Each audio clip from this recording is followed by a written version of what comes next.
you've got someone, you've given them the QR code to go and give you a review on Google. Why is it important what they say, and how can you manufacture that to your advantage? So your Google business profile is worth 33% of your local SEO. So for SEO is basically another way of saying Google's eyeballs on traffic going through to your website. Okay. But only if it's optimized. If it's not optimized, like most businesses that I see, it's like they've claimed it and then they've just stuck it in the bottom right-hand drawer and it's like tumbleweeds and crickets. So the first thing is to optimize your Google business profile for your keywords, the things that people are typing into Google. Because if Google is confused, you're going to lose. If Google doesn't know what to put your profile in front of people who are typing on Google, you're not going to show up.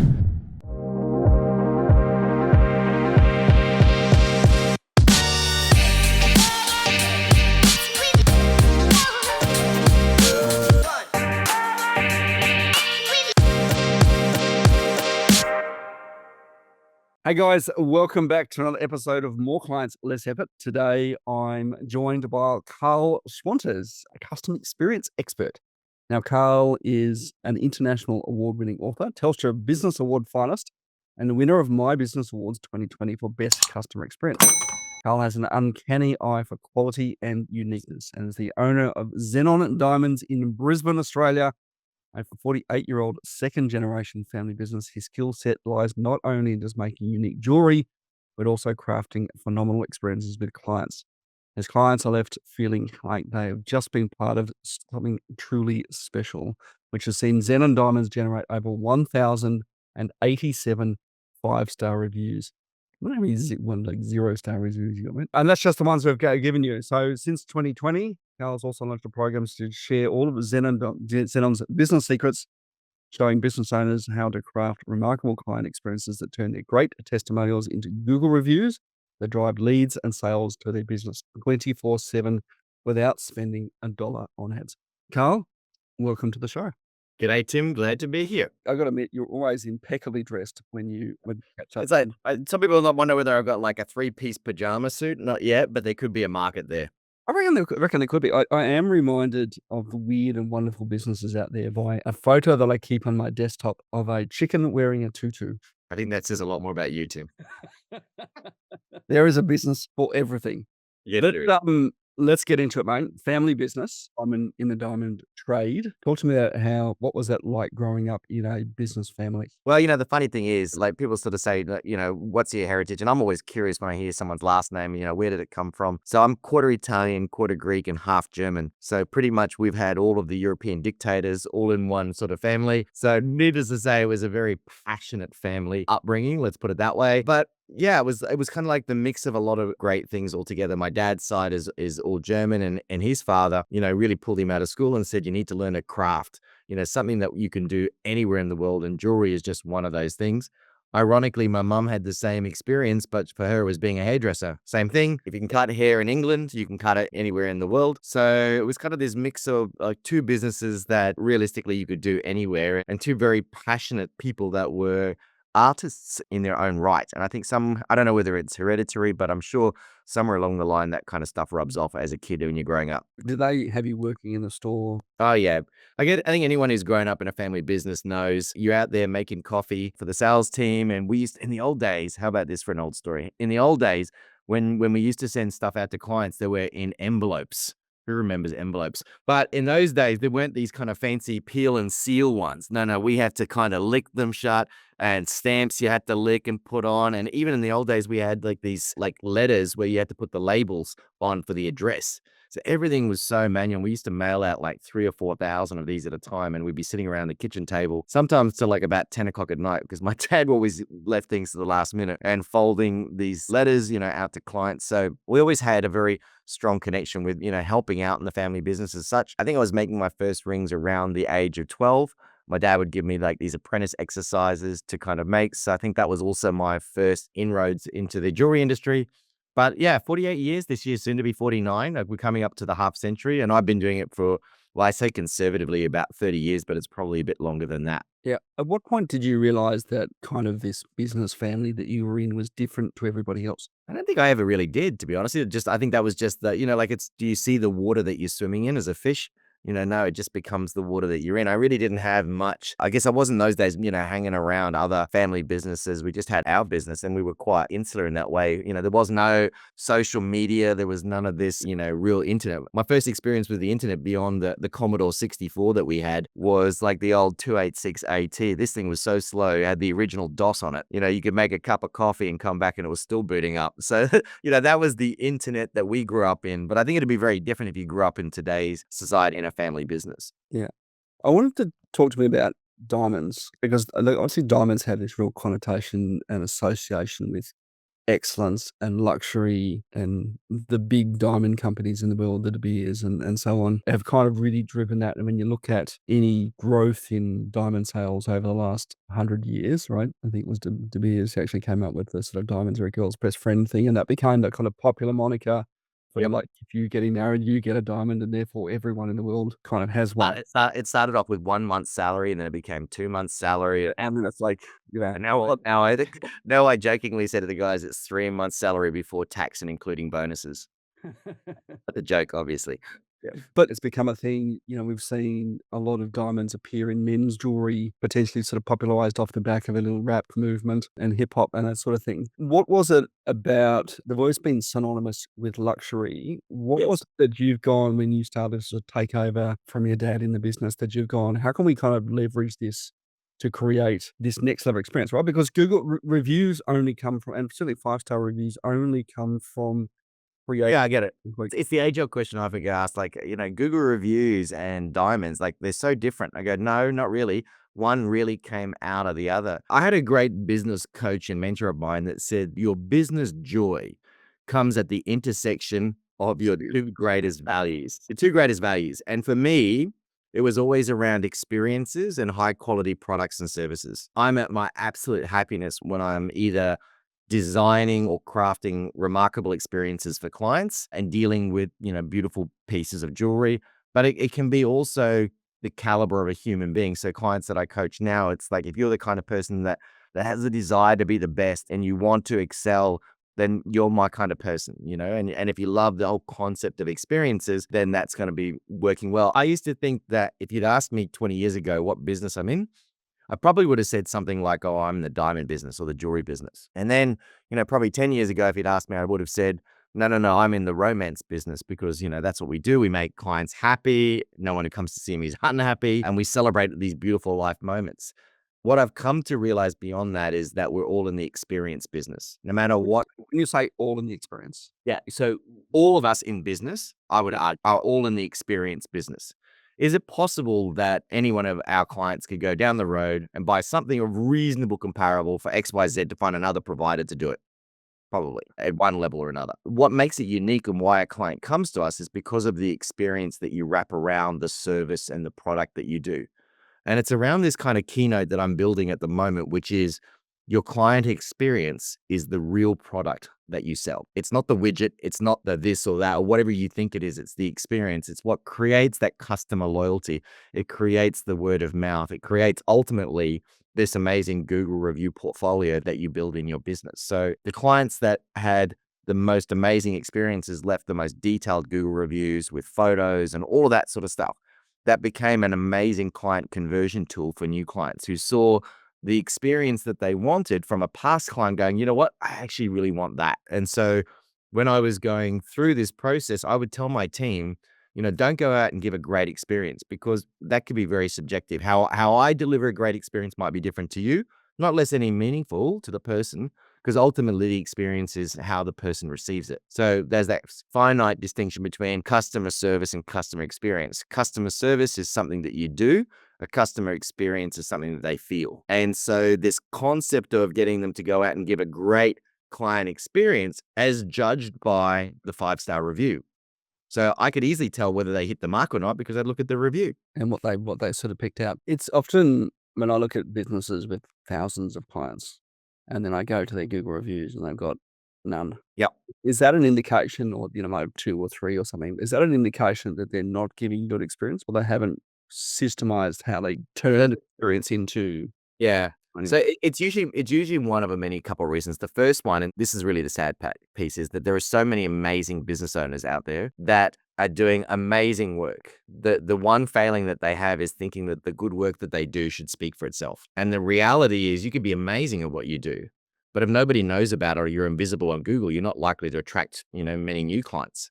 Mm. So it's as part of a strategic direction is to make your client experience and that Google review part of your marketing decision and how you market your business online, using your clients' testimonials and turning them into SEO-powered Google reviews. So I started going down this rabbit hole and said, well, why is it that some reviews look better than others? And there's actually 5 different levels of a Google review, and most business owners are hitting the bottom 2. I could leave you a review and says, Tim was great. It was good. Tim was great. And you go, great. Tim is great because we know Tim's great. But from an SEO point of view, that's not going to help you, Tim.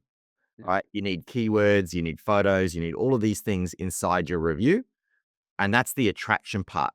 And then you've got the conversion part, is that once I come to your Google profile and I see loads of reviews, I go, I'm safe. I know that there's a whole bank of clients that are going to be able to verify that Tim helping me got me to achieve everything that I wanted. And then in the sweet spot between those two things, what you end up with is a pre-converted client. And when I found clients, I get excited when a client comes to me and says they found me because of my Google reviews. They make a decision faster, they spend more, and they don't care about the competition. And I go, well, who doesn't want clients like that? I don't know. To be honest. But it is like social proof. We are talking social proof through testimonial and through Yeah. reviews. It is such an important part of the decision-making process that a client won't often articulate. It's in that sort of mental checklist that they go, who else? Who else has had the experience? What else, can you prove it? And I think if you ever find yourself with a client saying, "Oh, can I see, who else have you worked with in my particular space? What's their experience?" That's the ones that are actually articulating it, but most people are thinking it, whether they articulate it or not. Yeah. The funny thing is, we know it works because we all do it ourselves. Whether we're looking at a restaurant, a plumber, electrician, or whatever it is, we jump onto Google and check out the reviews. So why is it that as business owners, sometimes we feel like our clients don't do it to us? Google did this great study in 2020 called the messy middle. And what they found out was there are 6 cognitive biases that influences clients' purchasing behavior. And 2 of them are around authority and social proof. And what they found was that clients go through this like figure 8, crazy 8 kind of a loop, which goes through like an expansion and then basically a retraction. Expansion is, I want to buy a pair of shoes. Do I want leather? Do I want cloth? Do I want laces? Do I want a zipper? And then once I kind of work out, well, what I want, I go through this retraction phase, which is all about, well, who's going to be the best store company, warranties and all of that sort of stuff that's going to make sure that I get the right shoes, the right value for money.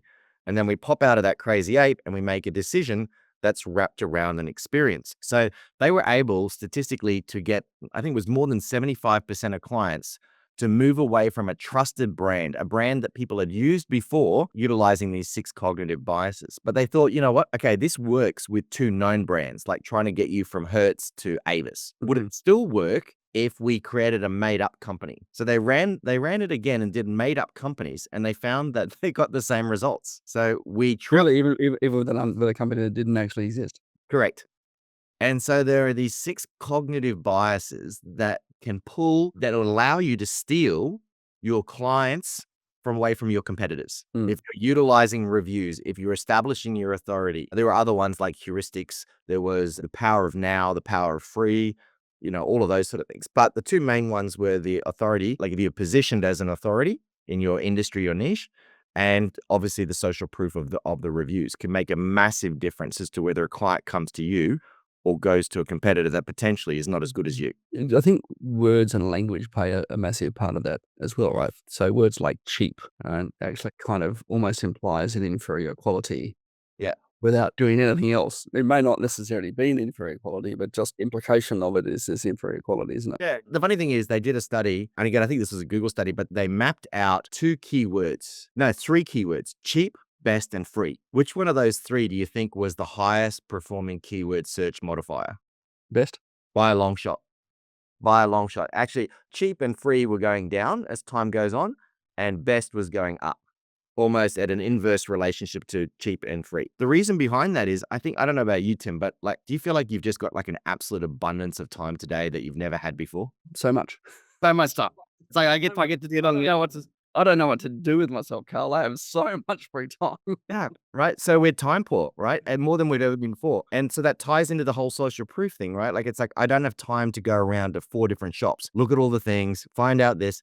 I just want to go into Google. I want to look at the reviews. I want to find out who's the best. And that's probably where I'm going to go. And unless they stuff it up when I go there, I'm probably going to buy. So we want the best. Yeah, we are more and more coming to the purchasing decision. I think when you made the point about observe your own behavior, right? And your own behavior as a consumer isn't too much different from your customers. And most people are coming to a decision, whereas say 20 years ago, before the internet really took hold as a thing, even 30 years ago. I mean, the internet's only 30 years old this year as a thing, right? Crazy. And the Yellow Pages was on the shelf and went under the monitor, and then people started typing and saying, well, what is the thing that I need to buy today? We've have this, like no time in history before, have this ability to pre-research the solution we want.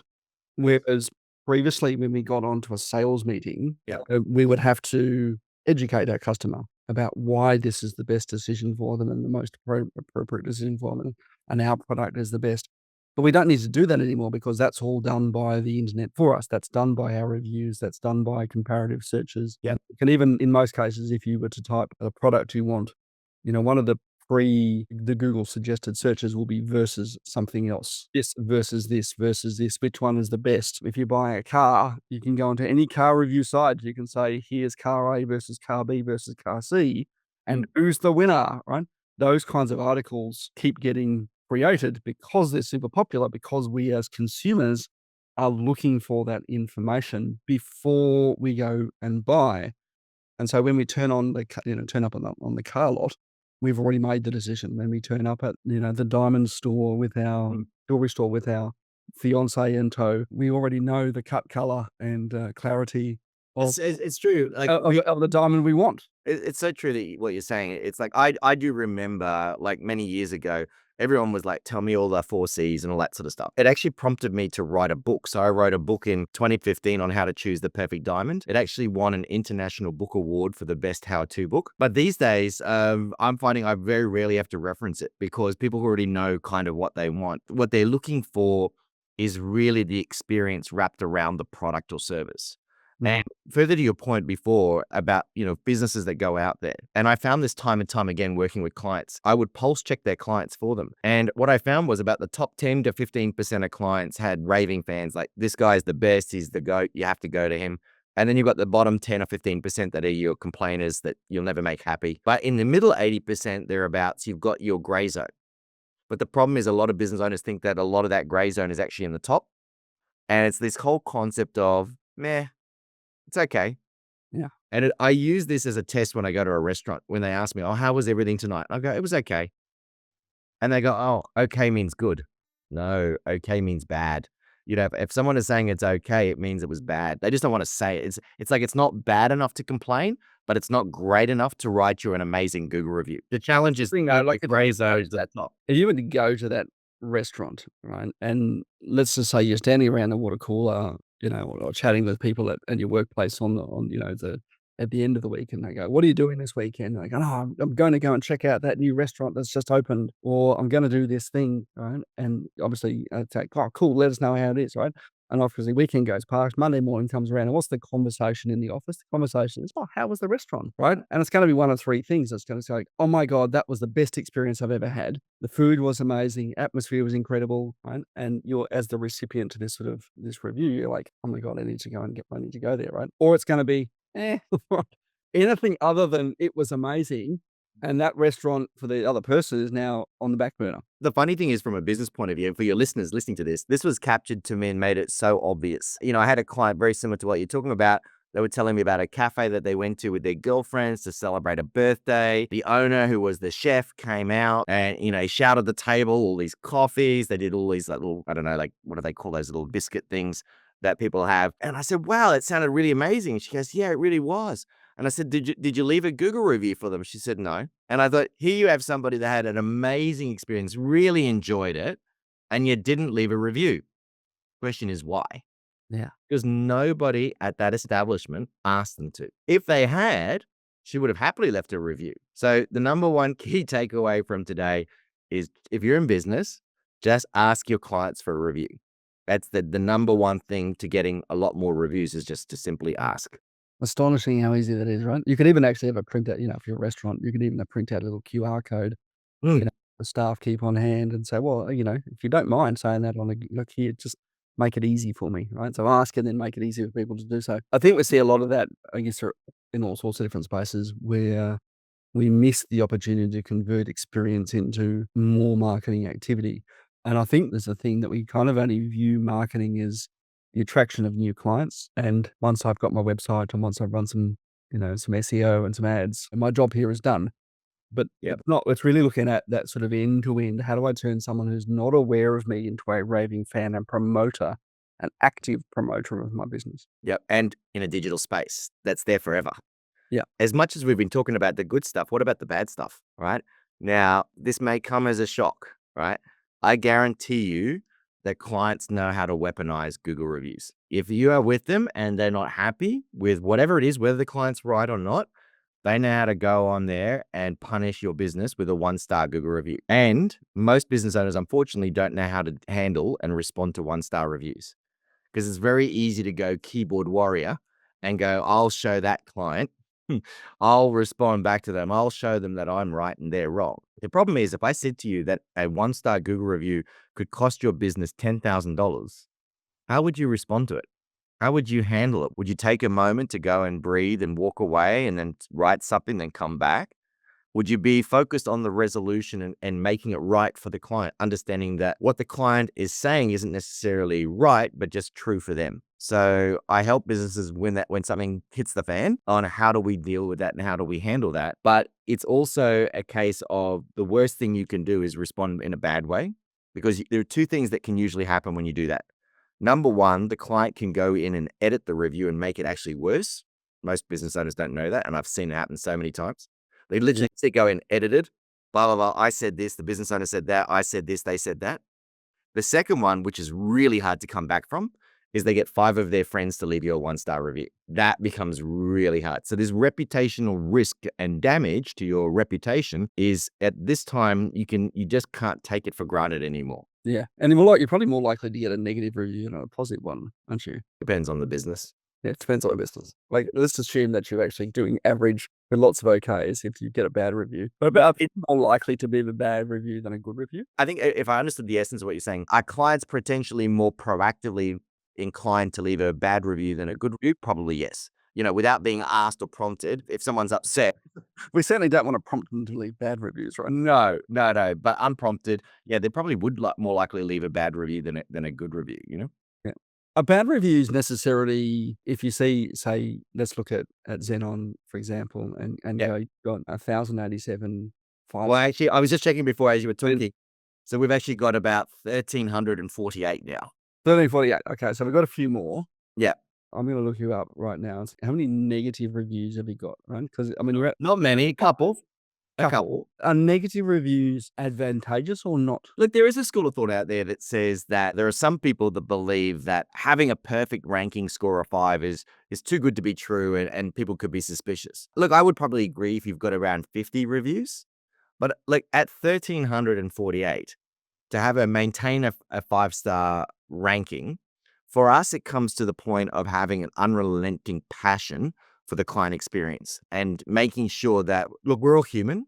Sometimes we drop the ball. No one's perfect. But it's about what you do when things aren't going well, for me, that says more about a business than what you do than when everything's going well.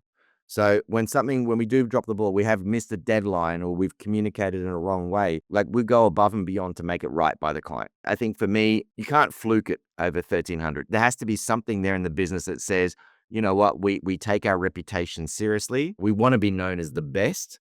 And we're just not happy to accept anything less than that. One thing I love about yours, and I don't always see this with all reviews, and obviously when you've got diamonds as a product, It's very easy to capture photos if you're a sort of a service provider or a plumber, perhaps, like, here's my unplugged toilet. It's like a photo of it.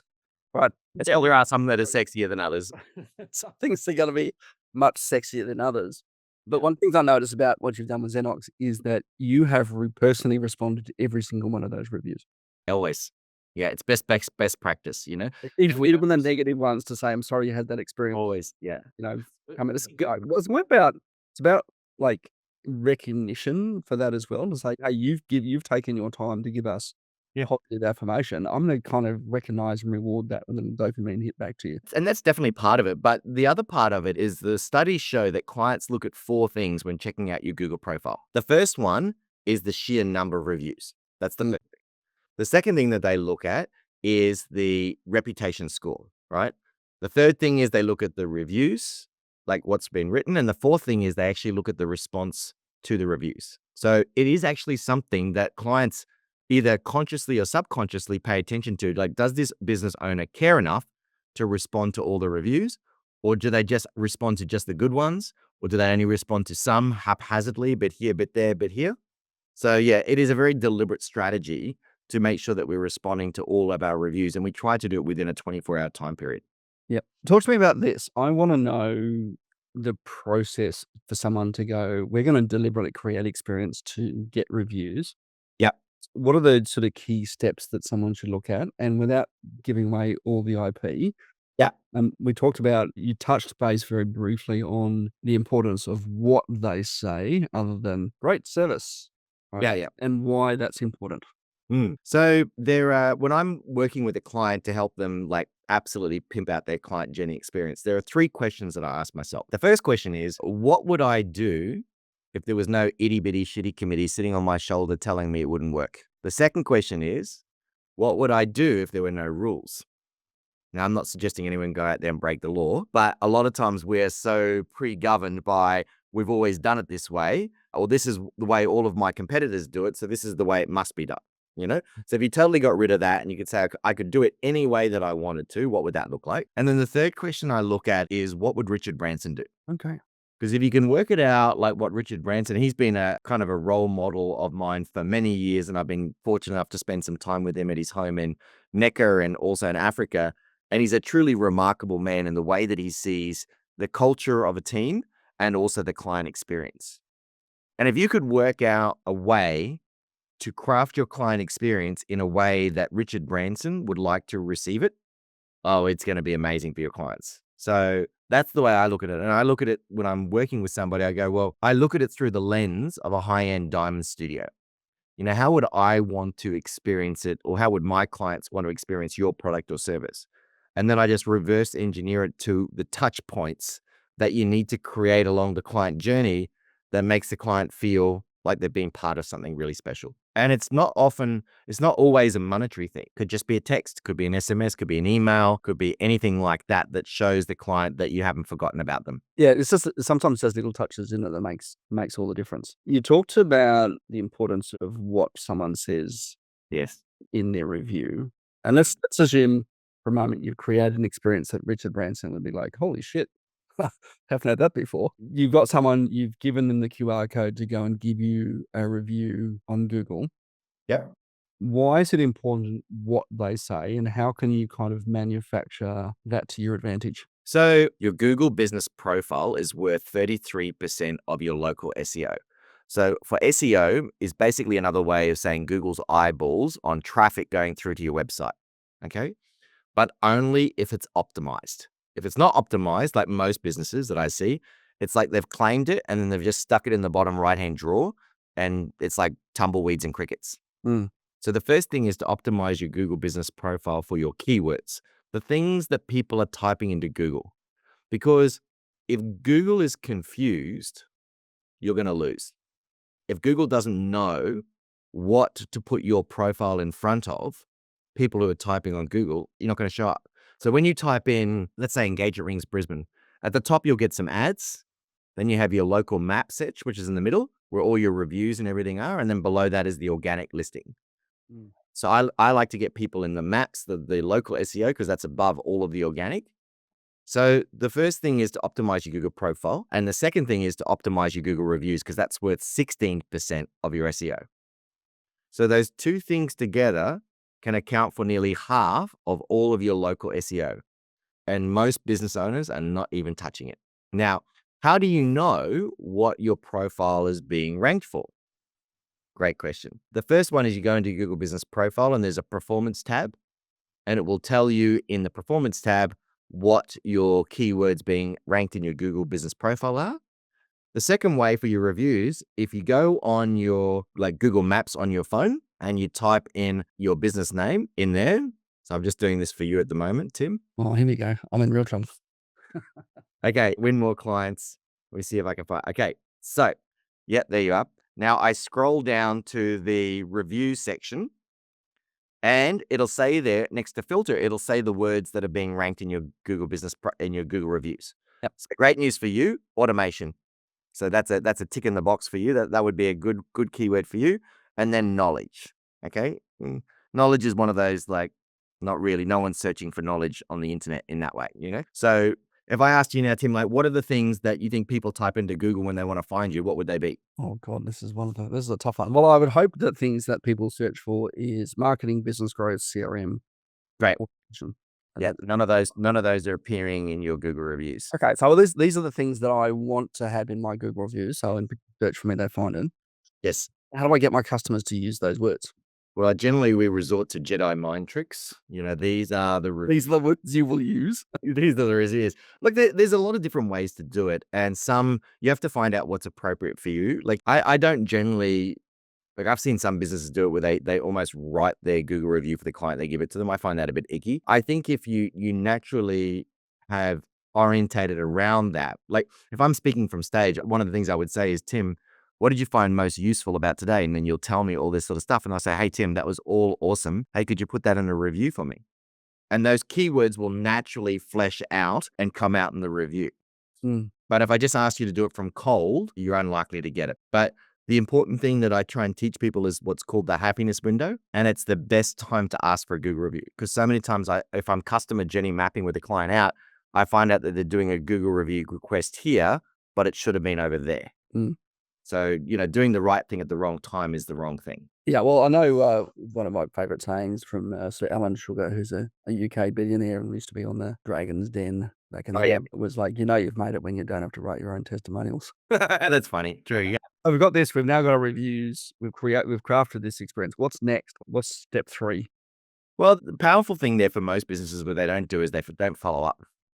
Because you won't always get a review straight away. Sometimes it'll happen straight away, sometimes not. So you should follow up. But what is your process and system in following up? Most businesses don't have anything in that space, and they're not training the team on how to do it. I mean, if I asked you now, Tim, ask me for a Google review, how you're going to do it if you've had no practice, it's probably going to sound clunky. It's going to sound awkward. And if you're awkward and clunky, I'm going to go, no, I'll do it later, which means I'll never do it. All right. So, it's the kiss of death of a Google review is I'll do it later. It's you just know that that's not going to happen.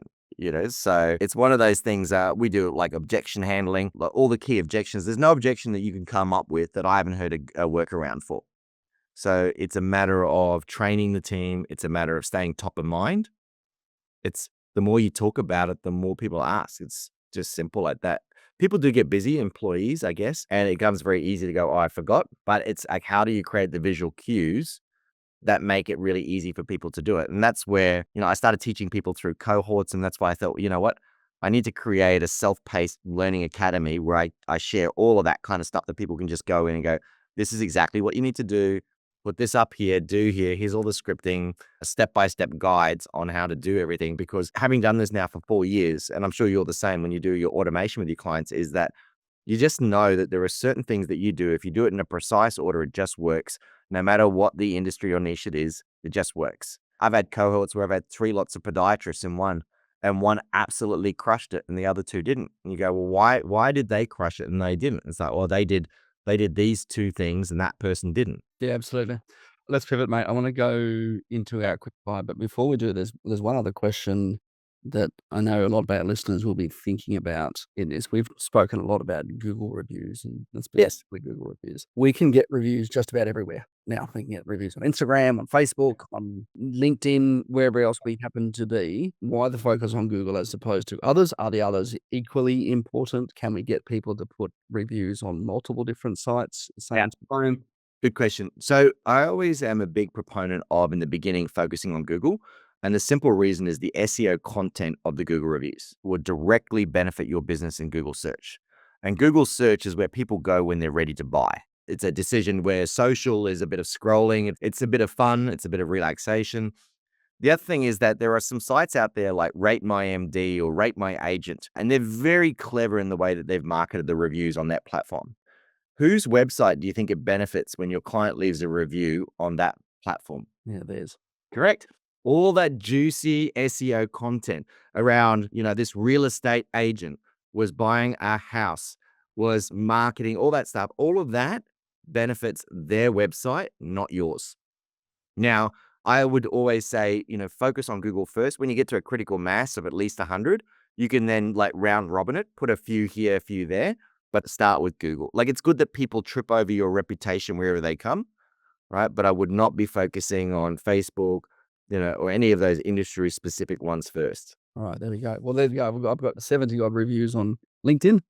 Everyone there is about to get hit up to paste Copy and pasted. copy and paste it into Google next. So with that, don't do it all next week, right? What would be better is to do 3 or 5 a week and just spread it out. Spread them out a bit. Google loves Consistency. They love recency. So, if it's been 6 months and you got a review, Google doesn't like that, and they like quality. So quality, quantity, and recency is what you want to aim for. Tell me about the 10,000 Smiles campaign. Yeah. So I'm a big believer that as business owners, entrepreneurs, look, we do business because of money. Like, otherwise, you've got to provide for your families. And if it was for free, I don't know many business owners that would sign up to be a business owner. It has its good days and it has its not so great days. Let's put it honest that way. The second thing is, I think we generally love delivering a great result for our clients. It makes you happy when you get a client that high fives you and says, Tim, thanks so much. Like, that automation that you did just saved me 10 hours a week or whatever that is. So we love delivering that result. But I also think that we love to be generous and do something that creates a bigger impact. And for me, I thought, well, what happens with my clients when I help them get Google reviews for their business? The client is smiling. The business owner is smiling because they got a Google review and they got, testimonials and all that sort of stuff. And I thought, wouldn't it be really cool if the smile didn't stop there? What if we could create a chain reaction of smiles that continued around the planet? And so what we do is, when we work with a client, every Google review that we help them get, we donate 1 day of education to a young woman in the Philippines to help them pull themselves and their families out of poverty. Because we know, and there's plenty of research out there that says that if you look after the women in developing countries, that they look after the whole community, the parents, the sisters, the cousins. And so for me, that they're then smiling because they're doing something positive in their community. And I thought, well, I'm on a mission to get to 10,000. I think I'm currently at about 3,500. So that's what we're doing. We're aiming to kind of grow that. And once I hit 10,000, the next mark will probably be 100,000. Yeah. And the great thing is, we get to do that with our partnership through B1G1. I'm not sure whether you've heard of them. Buy one, give one. They're an amazing organization. Paul is an absolute inspiration. If you've ever heard him speak, he's a multiple TEDx talker, just a genuine, amazing human being. Yeah, I love it. What's one thing about your job in Xenox? Let's go with Xenox, that almost nobody agrees with. One thing that I do at Xenox that no one agrees with. Yeah. Well, no, they're all pretty agreeable there because I tell them what we need to do. But I pay your salary. yeah. We're launching, well, the thing is, like, sometimes they go, oh, here comes Karl with another one of his crazy ideas.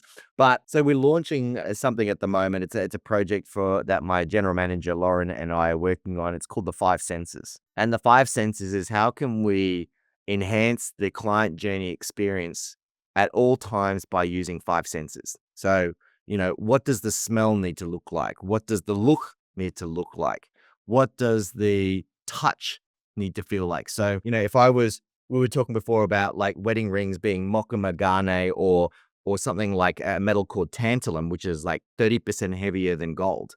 And I put it in your hands like this, and you feel the weightiness of the tantalum.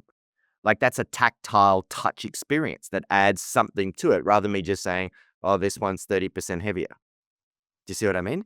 Yep. You know, it's the visual. Like one of the things I did with my diamond shop is I built a whiskey bar inside the diamond shop. Now you see it, so that's visual, right? But then when you come in, one of the things I'll do is I'll open up a bottle and I'll let you smell one or two different bottles. So that's smell. So you got sight, smell. And then what do we do is we've got these special Japanese hand-blown whiskey glasses that you put in your hand. There's touch. So with every experience that we do, we try to kind of go, well, how can we just ratchet it up and make it even more remarkable? Because if you look at the word remarkable, what is it? What's the beginning part of the word? It's the word remark, Mm. right? So if you've got a remarkable experience, you can get people to remark on it. So that's the way we look at it at every point in our Well, I'm definitely coming into, I'm definitely come down Queen Street Mall in Brisbane to at least visit the whiskey bar. I know it's great. It's what Like, better job I get to sit there and drink whiskey with clients. It's amazing. that's terrible. If you had 10 times the budget you've got now, what would you spend it on? I've got so many cool ideas. Number one would be facial recognition cameras in the shop. Imagine now, because I built a concierge counter. It's one of the first things you see when you walk in. And it comes up and says, here's Tim. His favorite whiskey is blah. He likes this. He likes it with ice or whatever. Or he likes sparkling water, not still water. And I can say, g'day, Tim. Would you like a sparkling or a whiskey today? And you go, well, how did you know that? You know, so improving the client experience through technology. I want to build like an augmented reality screen where you're standing in front of a TV and you can see the jewelry on you, change colors and do all of that kind of stuff. So Mm. yeah, for me, everything always comes back to improving the client experience. What would you tell your 13, 12, 13-year-old apprentice self based on what you know now? What piece of advice would you give your 12, 13-year-old apprentice, diamond jeweler self? Start getting Google reviews now. Because if I'd started at 13, I'd have like 5,000 reviews by now. I mean, putting aside the fact that Google didn't exist when you were 13. Would have been close. I would say that just that simple realization that your client experience is the real product that you sell. Yeah, it really is. Double down on the client. Invest in your clients. That's the other way. Is invest in your clients. It will pay dividends and really just geek out on the client experience. I mean, there's a research study out there that shows that 31% of clients will pay more with a business with a great experience. Like one of the first things that I do with my clients is, you know, once we get them to a certain number of reviews, it's put your prices up. Who doesn't like getting paid more for doing the same work? But people will do it. I would rather pay. It's a safety thing. I'd rather pay more if I knew that I was going to get a great experience there, you know, based on the reviews. Yeah, absolutely. Let's go with this one. What's the coolest thing about having a family business? It's a funny question because it's like I grew up in the family business and I've got 4 kids now. So I've got triplet 18-year-olds and a 20-year-old. And for those of you trying to do the maths at home, it was 4 kids under 2. So needless to say, I don't do things by halves. But I always thought that the next generation would do it the way that I did it. And I think what I've come to learn, I've recently joined like the Family Business Association. It's Australian wide kind of thing. And what I've come to realize is that oftentimes the second or third generation will do it very differently. And they often do it much later. They come back into the business around the age of 35, thereabouts, and they come with a unique life experience where they can add value and feel a sense of legitimacy in the business. So for me, what I would do with the kids when they're younger is like, oh, I need someone to help out with admin. Hey, Tim, you'll do. So that was me saying, this is what I need. You'll fill that hole. And what I've come to learn is that it's better that you let them go out in the world, find out something that they're passionate about and that they can add value and bring it back to the business in a time when they're ready. What's the most important lesson that you think you've learned over your career? Most important lesson that I think Either as a father or as a and family man or as a business owner? I think as a business owner, it is really the value of personal development. I think that the thing that's always allowed me to take it to the next height or do something different was always from a place of doubling down on my own personal development, whether it was going to a course, whether it was reading books. Like we have a library at Xenox of I don't know how many books, hundreds of books. And every morning the team and I sit down and we read something from my personal library around personal development. And then at the end of 15 minutes, we share what we've learned with each other and we have this vicarious learning. But I believe genuinely in the power of personal development and upskilling yourself and learning new things, new ways of being. My learning this year has been around the transition from looking to an asset deficiency in a business or from a systems point of view to a leadership point of view. You can have the best system in the world, which I always thought, like create the system and then people will follow it. Well, reality is sometimes people just don't follow it. So, and the reason that they don't follow it is that there's not a leadership in place that makes them want to follow it. So the book I'm reading at the moment is John Maxwell's 21 Irrefutable Laws of Leadership.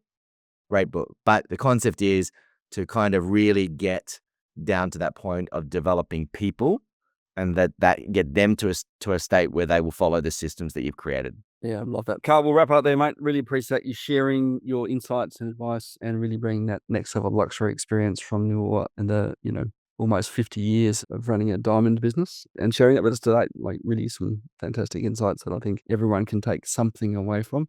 Guys, if you want to know more about Carl and connect with the work that they do at Reputable, go over to reputable.global. I think there's a link there, probably, Carl, to your... Yeah, there'll be a link, I'm sure, in your show notes. And the other one that they can do, which is really helpful, it's a self-diagnostic tool. It's called the Reputation Health Check. And you can go in there. It's 15 questions. It'll take you 2 minutes. And it'll just give you a report card at the end and show you some of the things that you're missing, that the low-hanging fruit that you can go off and start implementing straight away. Yeah, awesome. Love that, Carl. Really appreciate you sharing your knowledge on today's show. Guys, if you've enjoyed everything that Carl shared, head on over to reputable.global and give Carl a fantastic Google review. You can give us one over at More Clients or on the show itself. If you know someone who can get value from what it is that we do here, please share the show. Give us a review and we'll catch you on another episode real soon. Thanks, Carl. See you guys.